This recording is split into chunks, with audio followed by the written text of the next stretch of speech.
Welcome to Power of the Mind, where we give you simple tools that'll help you understand yourself and the other people in your life a little bit better. This week, we're going to spend some time talking about families. Everybody's got a family. You do too, just like me. We're going to learn a little bit about families and how they work and how two people can come from the exact same house and turn out very differently. It's a really interesting episode, one of my favorites so far. Hi guys, welcome back to Cast 11 Studios. I'm Alicia with Talking Glass Media, and we've got Greg Struve here, ready for Power of the Mind. Hooray. With Granite Mountain Behavioral Health. And I tell you this every week, it is my favorite time of the week. It's my favorite time of the week too. It's very, very amazing. By now we've been into doing this a few weeks now, so you should know who he is, but just in case, he's got a long list of letters after his name. Yes, I am Greg Struve, and I'm one of the owners at Granite Mountain Behavioral Healthcare. I'm also a therapist there and run the clinical program. We service people with addictions to drugs and alcohol primarily in Yavapai County here in Prescott, which is in Arizona in the United States. And we have a couple hundred clients per week, give or take. So it's a fairly large scale organization, at least relative to what I'm accustomed to. So very enjoyable profession and very rewarding to help people work through their recovery issues. And then we also focus quite a bit on trauma, anxiety, and depression. So that's our jam. Well, and that's what was so, exciting to me is just, I think there's so much that we go through, and just getting your side of it and hearing that, we're not alone. There's people going through this. And sometimes that's so helpful to people to know that it's just, there's other people out there, and there's people that are here to help us. And sometimes you just need a little bit of a lifeline or a little. It's amazing how much of my job is what I teach the therapists about a thing called normalizing, right? Yeah. Fancy word. Actually, it's not even that fancy of a word, but we just normalize, and we help people understand. When I sit in my chair all day long, somebody will come in and they'll tell me the deepest, darkest secret, not realizing that to me it's not especially dark because of the stuff that we've run into before. And it's dark for them, and we can honor that and sit with that together. But I think there's something really powerful about discovering, like you said, I'm not alone, and that whatever it is that I've been carrying around, there are others like me, and there's a place I can go, or there's people I can meet with who are not going to be shocked or surprised, and not going to have an oh my goodness reaction or rejection or whatever it is that I'm afraid will come up if I share my stuff. And possibly rightly afraid will come up if I share my stuff with my friends or family. Some normal folks aren't necessarily handling that kind of information all day, every day, and so they don't have the capacity for it all the time. But it is it's an honor too to get to work in that environment and to be able to be with people when they explore some of the deeper parts of things. It's neat. It's a neat job. Yeah, that's why it's my favorite part of the week. I get to peek in, behind the curtain a little bit and kind of see. And one of the questions that came up this week, and we're starting to get some questions in now that we're into our 3, 4, 5 weeks, and one of them was family dynamics. And let's talk about that. And one of the great questions, I know we can, as we always do, we can take this down 100 different paths. But one thing in particular was kind of, you get, multiple kids in a family, and they're all raised the same way, whether good or bad. Sure. It's a good environment, tough environment, but they've come out so vastly different. Or, and sometimes they come out vastly different. Sometimes, you probably experience it more. Oh, sure. Well, one thing that's really interesting is even when you're talking about good and bad, there are some sort of basic definitions of family systems. Lots of violence, probably bad, right? Lots of love and affection, probably good. Yeah. So you have some broad definitions, but the reality of any given family system is often so nuanced that it's really hard to say, good or bad or up or down. When you're talking about a family system that works really well, things work on a spectrum. And the way I describe it with folks is family systems are generally going to be, on one extreme, they'll be really enmeshed. And on the other extreme, they'll be disengaged. And the best place to be in that spectrum is in the middle, right? So enmeshed is when I feel your feelings and you feel my feelings. And we are sort of mergy. And it looks a lot like love and sometimes even feels like love. The challenge is it's really hard to be in an enmeshed family system and tell the truth. Yeah. If you're making me mad, if you're bugging me, or if you've hurt my feelings, if we're enmeshed and I tell you, then yeah, you're going to struggle. You're going to have a hard time.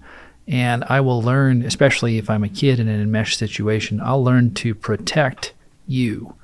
Kids always try to protect their parents from themselves. I shouldn't say always. A lot of times they do for a variety of reasons, and that would be a bunny trail that would take me a minute to get off on, so I don't want to get too far off. My wife listened to the podcast. She said, you wander off track too much. So I'm trying to stay on track this week. Stay focused. And I've told myself I'm going to be the guide that keeps you there, and yet I love going down the bunny trails with you. So you can tell your wife it's her fault. Well, thanks. Okay. It's Alicia. That's I try to stay on track. Well, yeah, and I like to blame others for my shortcomings. I think that's a really healthy and wise move. You would know, yeah. right?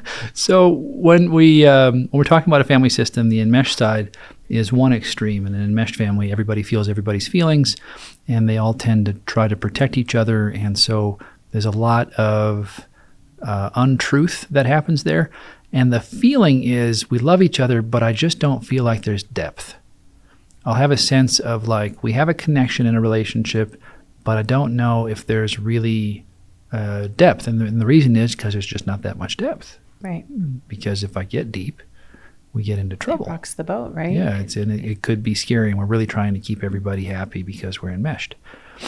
The opposite of enmeshed is really disengaged.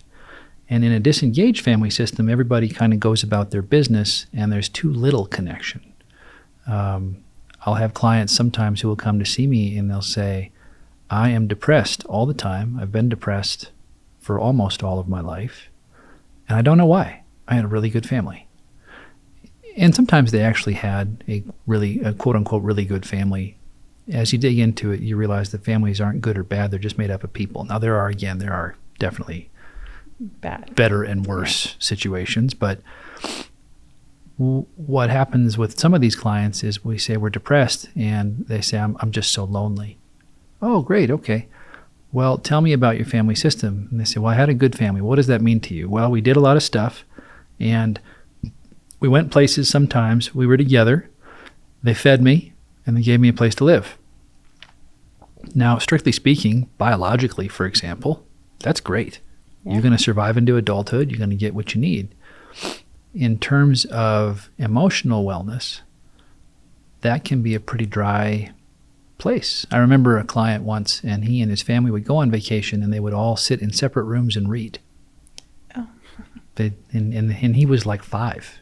And it was the only child, just really. His parents are still together by the time he got to me. He was in treatment for drug addiction and had been in treatment for drug addiction for quite some time, in and out. And he said, what the hell is wrong with me? All these other guys come in and tell me about all this awful, horrible abuse, but nothing happened to me. And I said, well, that's the challenge. Nothing happened. Mm-hmm. So on the one hand, there wasn't a lot of trauma, but emotional neglect is a form of trauma as well. And that's and when we define the word trauma, what we're talking about is something that will that creates an overwhelming amount of pain and around which I have to organize my life. So that's kind of what we're talking about when we mean trauma. And that kind of subtle, long-term, low-grade emotional neglect can be really, really difficult. One of the reasons it's so difficult to work with is it's kind of hard to see. You don't write a book about that because it's not an interesting book. It's kind of boring. And yet, I'll talk to these clients, this guy, I said, ultimately what happened is you were raised in an emotional desert. Mm-hmm. That's really the core of what you're working with is trying to figure out who am I and how do I relate. Within the first 6 years of our lives, we determine about 85% of the personality, 85 to 90, depending on which theoretician you read. I think Adler said 90. And all of that stuff, who am I? How do I fit in the world?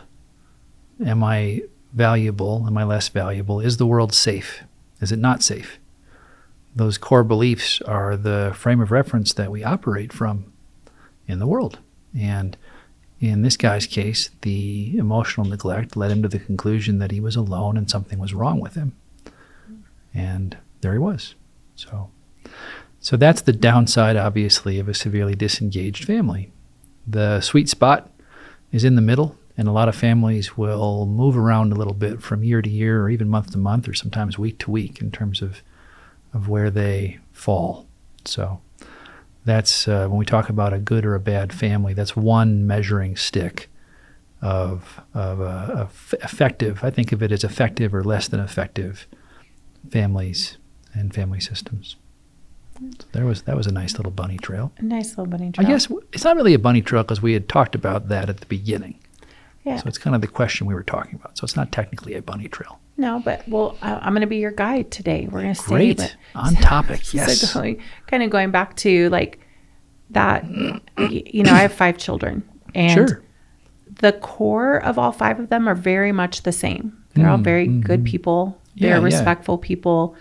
But they've all had their different challenges, and on the scheme for me, there was no extreme really. They're all pretty good kids and never really had too much of an issue. I don't know how much wood is on this table, but, I've seen other families where you've got, this dynamic where they were raised in a situation and, and you see it all the time. Like what made this guy go this way and what made, the sister stay another way or.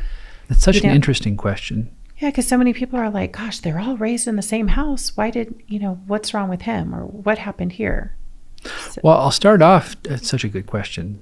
I'll start off talking about the idea that, first of all, I think there's something innate in a human being when they arrive here. And I don't know that we have the tools to measure every single personality sort of metric and to decide it's all from nurture. I think the nature element of things and possibly some element of spirituality plays a role in the formation of the personality that we can't measure. I heard it said once that science is the study of the measurable and the repeatable, and the human psyche is often neither. So there are some folks who claim that psychology isn't even really a science. Kind of funny. I tend to believe that it can be scientifically measured a lot of the time, but when you're talking about how different people develop, there are a couple fundamental things, and I hit on one earlier, the idea that by the age of 6, we've really developed most of our personality. So for the first 6 years of our lives, we're just kind of figuring out how to function, and we're trying to figure out how to function within a family system. And the thing is, you think, well, I've got 5 kids and they're all raised in the same family. But strictly speaking, that's not true, right? Your first kid is the first kid. And is it a she? I think I remember you saying you had an oldest daughter, right? So your oldest daughter showed up in the family system. And when the first kid comes around, the parents are just enthralled. Look at this kid. And you get on Facebook and there's a photograph of the kid every 45 minutes, basically. Like, oh my gosh, she took her first step. Look at her suck on her toes. Look at her do this and that. It's amazing. There's a lot of attention on the child, and there tends to be a fair amount of expectation on the child as well. Archetypically, the firstborn child has sort of a significance in a family system. And then the second one comes along, and they talk in the Illyrian literature that I'm trained in, they talk a lot about the dethroning process. Like the first one is sometimes not super excited about coming off the throne and being the special one. But the second kid has a problem because every battle they have to fight somebody who's bigger, smarter, stronger, and faster than them. So that's going to be interesting. So, for example, in a lot of family systems, maybe the firstborn will become an athlete and find their identity in athletics. And the secondborn will find a different space for identity because athletics is taken. Can't compete, right? Yeah, exactly. Who's going to beat me in the soccer game, me or my brother who's 2 years older? Well, my brother in most cases. And now once in a while, I was fascinated by the Michael Jordan documentary that they made. You know, he's like a middle child, and he just was mad and competitive and just fought his way through everything, and kind of seems like he did that for his entire life, just a fighter. So that's the thing with the family roles is, you know, about 85% of the time you can benefit from understanding them, and then there's always outliers with human beings. But so yeah, your second born child is going to show up and usually try to find a different space, a different way of functioning in the world, because they have to, right? And then if you have another one after that, well, now things get pretty interesting. And this middle child has now two people to contend with. Mom and dad are, you know, the younger the kid, the more energy it takes from mom and dad. So mom and dad's attention is going this way and that way, and now I have to figure out my place. And I also am going to learn to negotiate pretty well between these two folks a lot of the time. So the middle child often becomes the mediator, or the and sometimes feels a little bit overlooked or forgotten. And the youngest child often will become a mascot because they're the cutest one, and they'll have less responsibility because in the beginning of their lives they're a bit less capable. You know, you say, hey, somebody empty the dishwasher. Is it going to be your 8-year-old, your 5-year-old, or your 3-year-old? I hope it's not your 3-year-old, right? You're going to end up with a lot of broken dishes. Right. And there's all sorts of pressure on me to get it right with the first child. By kid 3, 4, 5, 6, I'm kind of like, it seems like no matter what I do, they turn out all right. I'm not going to, it'll be okay. So the first one has to fight to stay out late. And by the third or fourth or fifth kid, it's like, just get home before dawn. I hear that all the time. You know, my older kids will say, we never got to do that when we were young. I was like, it's fine. You guys survived. I'll let you do stuff. But I mean, it's a really normal dynamic in the family. It's like, you finally got to do it and you all lived. So, right. You know. Right. So there's lots of different roles, and the purpose of the roles, nobody wants to be nobody. In fact, being nobody biologically is a little bit dangerous. You want to find a way to make yourself somebody in your family system. And we do that with these sort of, like I said, archetypal roles. The hero is one of them. The mediator or middle child is another one. The mascot we talked about earlier is one. And then there tends to be, not always, but often there will be one who just doesn't quite fit with the rest of the family. And what happens here is parents obviously will play one or two roles, but usually if there's 5 of them, one of them will get left out. So I might have a parent who, you know, the mother is a hero and, you know, sort of does the hero things that heroes do in the family system, which is anything the family system values, they do it but they do it to the nth degree. So if my family system is really into church and I'm a firstborn, I'm more likely to be maybe a pastor. Or if my family system is in the mafia, okay, I'm going to be the first one to become a made man or whatever it is. So it doesn't necessarily have any, I'll become a crime boss. I'll be a mob entrepreneur if that's what my family system values. The firstborn will absolutely embrace that. So if I have a parent who is a firstborn and they marry somebody, when 2 hero/firstborns get into a marriage, we're going to have some conflict. We're going to have a little bit of we'll have to have some discussions about who's going to be in charge, about who's going to have the limelight. There's a lot of subtle things about myself that I won't see until I get into a relationship with somebody who behaves in many respects as a rival. Oh boy. It does happen, but another sort of more common connection in a marriage might be a hero and a mediator. Mediator's a middle child. They're the peacemaker. They're really okay with everything being okay, and that's the way they like to keep it. Well, that's kind of a nice complementary combination, right? So maybe the wife is a hero and the husband is a mediator or a middle child. Well, and then the mascot role, you know, everybody has all of the roles. So the mascot maybe will be played by the husband or the wife, or maybe not, right? Maybe they don't have a mascot and one of their kids is a mascot and they don't really know how to relate to him. Or one of the kids, I'll see sometimes, I'll get 2 parents who are really driven and successful and get together and they make things work and they have a couple of kids and kid 2 or 3 is like, or maybe kid 1 is like an artist. Oh, One of those folks who has that eye. I've always admired people with the eye for art, where they see the shadows of things and they just see everything from like a different perspective, and they tend to feel a lot more deeply. They really have a different experience in this world.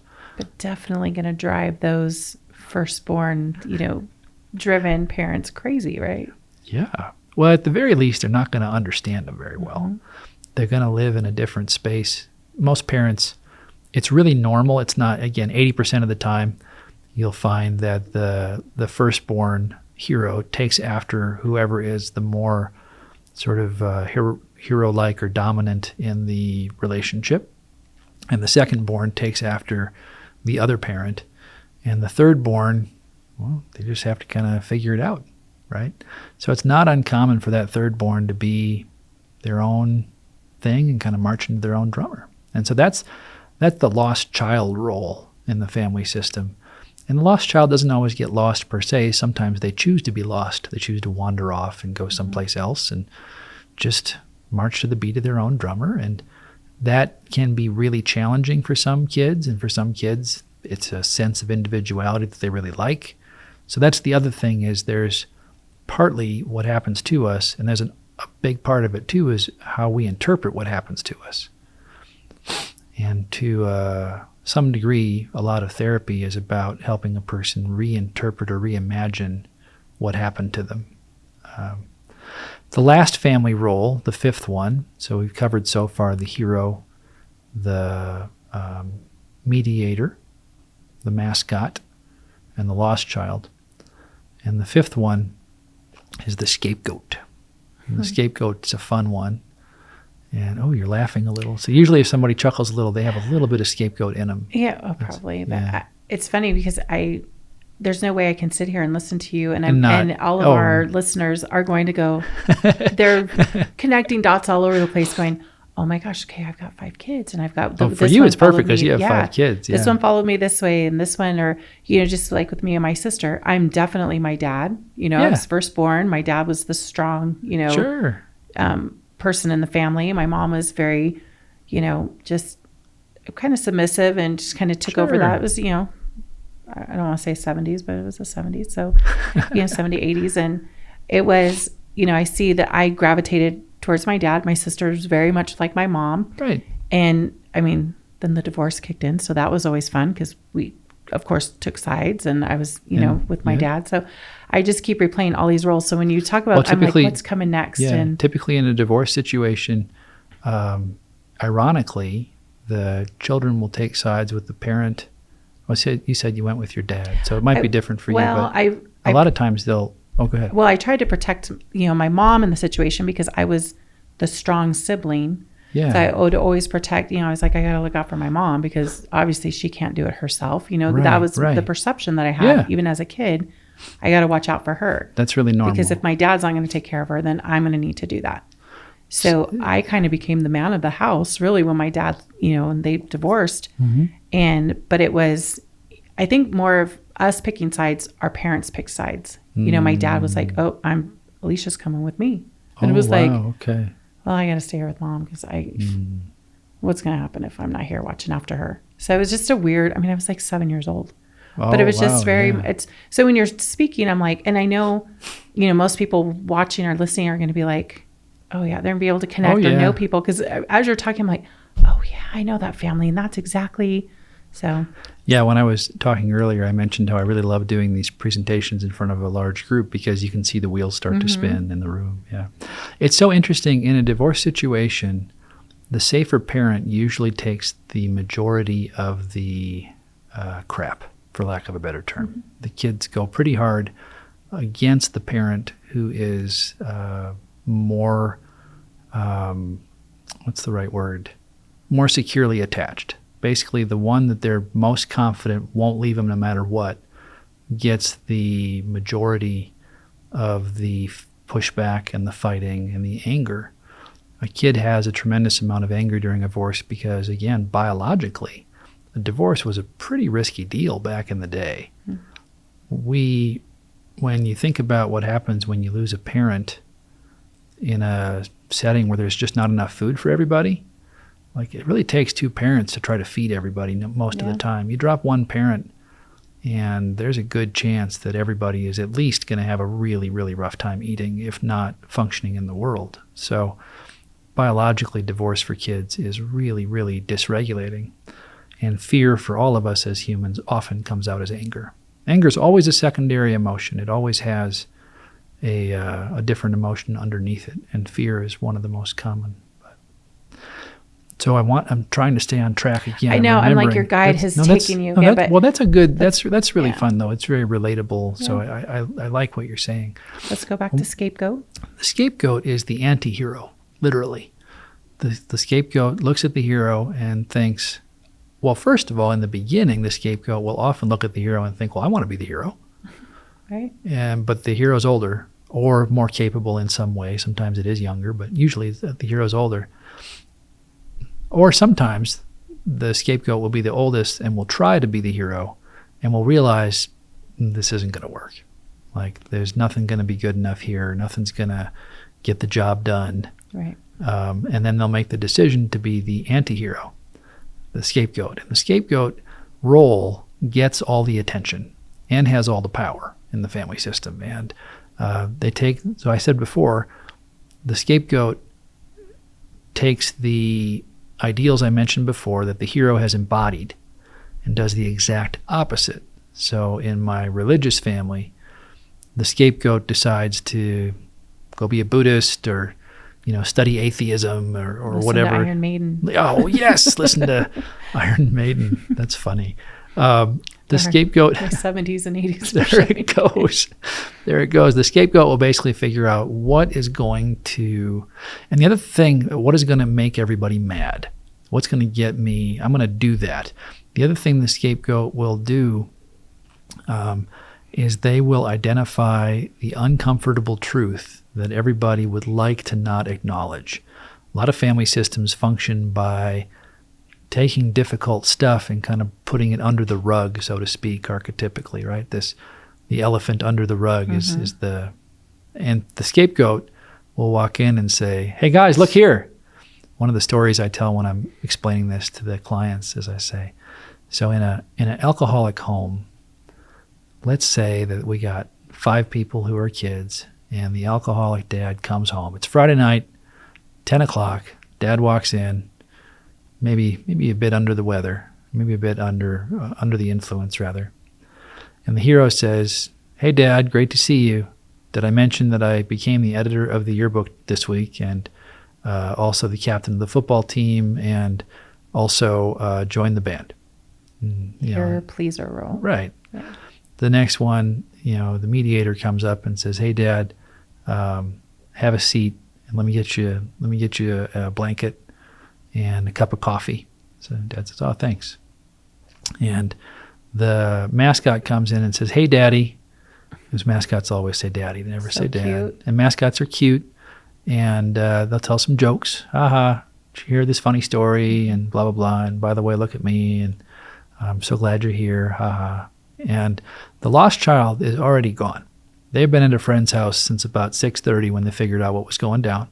Yeah. Right? They got the heck out, or they're in their room reading, or basically away. The scapegoat walks in and says, so did you blow the entire paycheck at the bar tonight, old man? We're gonna get groceries this week? We're gonna pay the rent? And the whole rest of the room, the record skips, right? The music stops playing, everybody looks and says, what are you doing? Dad explodes. Yeah, dad explodes and it goes on. And the scapegoat essentially decides, well, it's not going to work anyway. So I'm going to decide when it doesn't work. There's a certain power in that. Matt Damon played that role in Good Will Hunting that made him famous. And there's a part where Robin Williams and Matt Damon are talking, and Matt Damon says, yeah, I remember one of my guys, he would put 3 things on the table. He'd say, is it going to be the belt, the switch, or the wrench? You're getting one of them, buddy. What's it going to be? And Robin Williams says, you took the belt, right? He says, you took the belt, right? And Matt Damon's character says, no, I picked the wrench because fuck him. whoa. Yeah. Right? That we're reading that Cant Hurt Me book is definitely the how do you take the soul of somebody else? You just, and a horrible phrase that he uses, but it's like, I can't beat him. So this is how I'm going to get under his skin. I'm going to let him know that he can't hurt me. So yeah, it's exactly something he would have said in that book. Yeah, it's a riveting scene in the movie, something I never forgot. And it's the perfect archetype of the scapegoat. Now, in a lot of family systems, they don't have 5 kids, and so people will play combinations of these roles. And the scapegoat won't be quite as extreme, right? In a functional family system, if you want to define the difference between a functional and a dysfunctional family system, a functional family system serves the individual. And in a dysfunctional family system, the individual has to serve the system, right? And I don't know exactly why that is, but that has been my observation over the years, that's the difference between the two. So yeah, those are, when you're talking about family dynamics, it's just a really interesting way to look at how families work. And people can have a very different experience depending on the role that they played and the dynamic of the family around them. It's a fascinating and sort of endless list of potential outcomes there. Yeah, super fascinating, because I've been that person, from that school of, they were all raised in the same house. I don't get it. But it makes so much sense, because if you can't be the apple of dad's eye, or you can't be the cute baby, what is your role going to be? Where are you going to fit? You look at that and it's like, okay, I'm getting that, because, you see that where it's like, that guy acted out. Why? Well, where else did he fit in? Or she, it's, so they got their attention one way or another. The other thing that's really interesting, and we could do a whole nother podcast, and maybe we should, on family roles. There are different times of life when we adopt different roles. At the age of 6, you'll pick your first role. Prior to 6, you just kind of, you'll have a role, but you're really absorbing your environment. And then at adolescence time, once you hit sexual maturity, reproductive maturity, you'll pick a new one a lot of the time. Not always, but often. And that's where you see teenagers who go through different phases, right? I'm going to be a jock this week. This week, I'm going to be really into cosplay. This week, my gender identity is shifting. This week, I'm going to do goth and listen to Iron Maiden, whatever it is. So that's a lot of what adolescence is trying to figure out. And one way of understanding that is, in the beginning of my life, I need the role that's going to help me the most in my family. And as soon as I become an adolescent, I need to find a role that's going to serve me in the world. Right. And sometimes it's the same, but quite often it isn't. And so I'll have a kid who has tried to be a hero at home. I remember a client one time, and she was 15 years old, and she washed the dishes for her mom before her mom got home. Her mom came in, found a spot on one of the dishes, and hurled it across the room and broke it. And the client, 2 weeks later, went to her first party, drank her first beer, and engaged in sexual interaction for the first time in her life as well, all in one weekend, right? Up to this it was a highly religious Latino family. And all that happened because essentially she was 15, she'd been playing the hero her whole life. Mom broke the plate after she tried, and she didn't have the conscious thought. This is 50 years later, she was processing it. She didn't have the conscious thought, but the reality was she had the visceral realization that what she was doing was not going to work now, and it was never going to work. And so if I'm going to be getting in trouble, may as well have fun doing it. I am going to be the one who chooses that, because there's a lot of power in that process. And holy smokes, if I go party, well, now there's a lot of side benefit that comes from this kind of trouble. A lot of attention. And guess what? Everybody at home pays attention to me. Everybody at school pays attention to me. Well, lo and behold, this works. Mm-hmm. This really works for me. I got everybody's attention all the time. And then 40, 50 years later, discover maybe it didn't work as well as you thought, and you have to figure some stuff out. But that's so fascinating, because you see that, and after you explain it, I look back and I'm like, yeah, I see, and I've told you I've coached cheerleading. Sure. So you've been around adolescents a lot. Yeah, I've got 60 plus kids, and from one year to the next, or even 2 weeks to the next, I'm like, wow, what is going on? They're always so, quick to please, or, hard worker. And then now they're dyeing their hair, or they're doing something different. It's like, what is kind of pushing them that way? Or, how do you intervene that? Or do you just kind of, for me, I've always kind of watched and kind of see how it's going to play out, because it tends to, they tend to either gravitate back, or luckily I don't think we've had too many that have gone, just totally off the rails. But it's, it's fascinating to kind of watch this from, like you've even said, a couple of weeks. I'm like, and you can't even quite pinpoint when the change happened, but. Right. Yeah. And it's always interesting too. People sometimes will say, well, what's the right thing to do? And the answer is, it depends on the kid and on the circumstance and on a number of factors. So it's really hard to make a rule or a guideline, other than to say an effective family system serves the individuals within it. And what that means, ultimately, there's a concept out there called attunement. An enmeshed family system, like I said, the child meets the needs of the parent. In a neglectful family system, the child's needs simply don't get met. In an attuned family situation, the parent is able to see the child and attune to the needs of the child. One quick example here, I remember one time my daughter walked up to me, she was 5 years old, and she punched me in the stomach and said, "Dad." Now, my daughter's not a punchy in the stomach kind of gal, but, my initial response was one of anger. I don't like being punched in the stomach, particularly when I don't see it coming. Now, it was coming from a 5-year-old. And I grew up in a German family system in the 1980s, and I'll just say my response is different than the response that would have been coming my way in the same situation. But what happened was I realized that I had been on my phone and I had been ignoring her. It wasn't the first time she said "Dad" when she punched me in the stomach. It was the 5th or the 6th.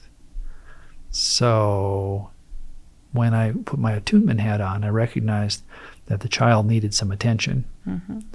And this was the way she was resorting to get the attention. Now, I don't think it probably would have been good for me to ignore the fact that she punched me in the stomach. So we talked, and I said, "Don't hit Dad. That's not okay, okay?" She said, "Okay." And she said, "Sorry." And then she said, "I need some attention," which we had taught our 5-year-old just to say that. I said, "Okay." Come play with me. So then we went and took some time and offered some attention, because that was what the child needed at the time. Now, if after she punched me in the stomach, I had realized that she had been doing that to see who was the boss, or she had seen it at school and wanted to punch me and just see what happened, well, different outcome. Yeah, that's a different, but that's what attunement means. It means adjusting my circumstances and my responses within reason, of course. There are some things, you go get out the gun, then we probably need to talk a little bit about that. There's only one response to that issue. You play with matches, there's only one response to that issue. But for an awful lot of our material, there's a myriad of responses. So. Well, this went way different than I thought. Yeah, me too. I really thought it was going to turn more out into, well, they're just a bad kid, and that's just what happens, or outside influences, made them this way. And so but as you were speaking, I'm like, absolutely, this makes so much sense.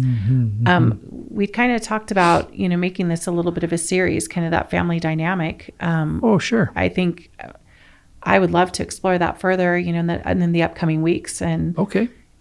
So if you're good with that, I would love to. I'm down. Perfect. So if you guys have some questions that you want to get answered, this was totally fascinating to me, because like I said, so many scenarios. I'm thinking of different families, my family. Yeah, how can you not? When I was a kid, and I was like, so that's why. It wasn't my fault. Yeah, well, that's true, actually. Good. I'm not the only one, see? That's so much of the work that we do. The fun part about kind of looking under the hood of the human psyche is that it often reduces a lot of shame.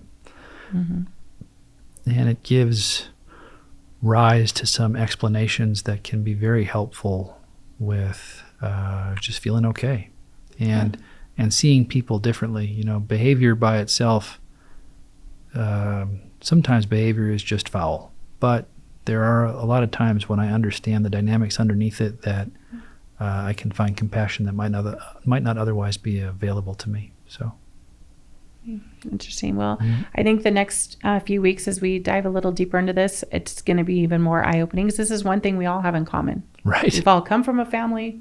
We have families. Right. And it's just something that I wish I had heard this from you, 30 years ago, because then I would be like, okay, I've got to make sure, this kid, yes, she's the leader, but I want to make sure that this little, so. Well, and that can be its own bag of tricks right there, because if we get too wound into that piece, you would think that a master's degree in counseling would make me a perfect or even an adequate parent, but you might be surprised.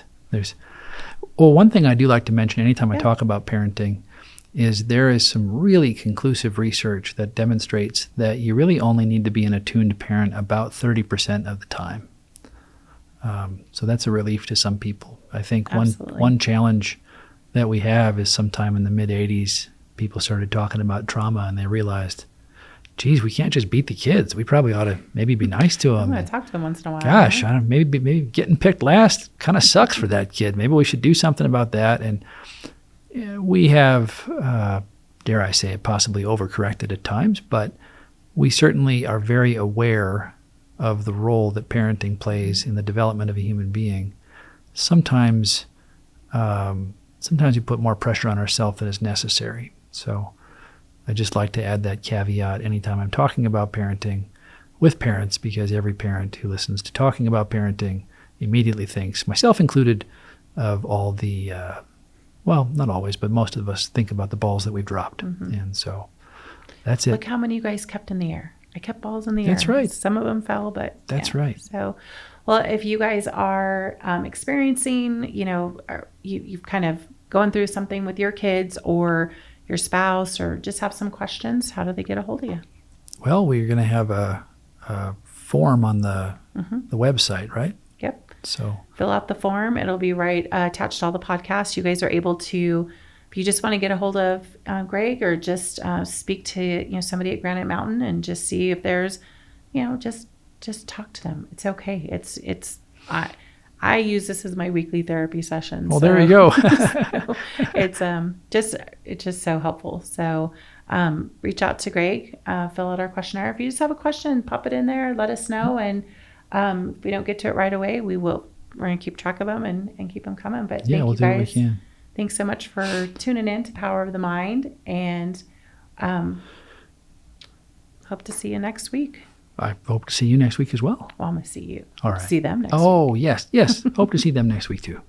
Thanks, guys. If you have a question or something you'd like us to discuss here on Power of the Mind, we would love to hear from you. Our email address is stories, STORIES, at signalsaz.com. That's stories, STORIES, at signals, SIGNALS, AZ.com. Look forward to hearing from you.